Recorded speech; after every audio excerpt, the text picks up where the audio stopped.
In the 50 years I've been building model railroad layouts, I have never found a simple plan that takes me from the very beginning to a working layout. Now, if you're an experienced model railroader, then this video isn't for you.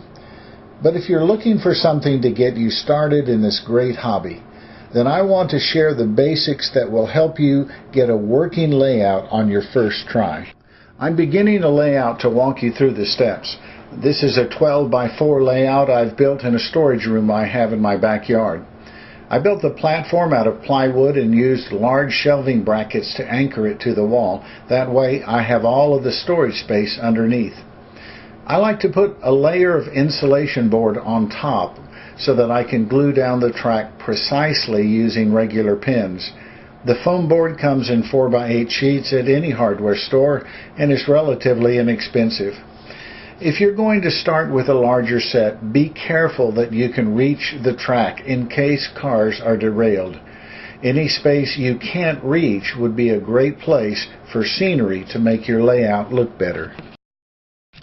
When I started years ago, I didn't have any space for a train layout, so I built a platform that would hinge to the wall.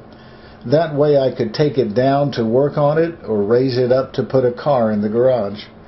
This is a simple 4 by 4 sheet of plywood with 2 by 4s for support. When it is up, I use a wire to hold it in place, but you can use anything you want. When I let the track down, the front legs are also hinged, so they will fall into place.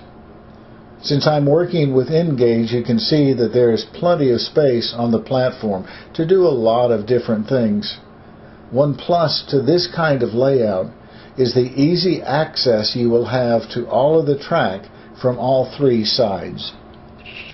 The first decision you have to make to get started is where your layout will go and how big it will be. You can get ideas for layouts online, or you can buy books with layouts. These are 2 I pulled off of the internet. They really fit into a 2 by 4 space, so I could actually do both layouts on this one platform. You probably already have a starter set or pieces that you've collected. You will have one of these pieces of track. The one on the right is made by Kato, and the one in the middle is made by Bachmann. Both of these tracks are on a raised bed to make the layout more realistic. Let me get closer so that you can see. The track on the left is Atlas track. If you're going to use Atlas, you will have to lay down a bed. You can use cork or foam rubber. You can find both of those in any hobby store or online. The long piece at the bottom is called Flex track. It's a little over 2 feet and can be curved to fit any curve. It's also good to use for long straightaways. This is a large compass I use to make sure I get even curves and can specify what the radius of any curve will be. I bought the compass at an arts and crafts store and took the 2 parts off of the rod it came on and put them on a larger dowel.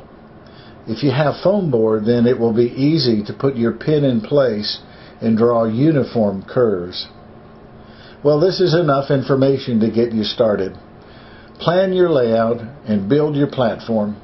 And when you're finished with that stage, come back and I will show you the next step to having a complete layout.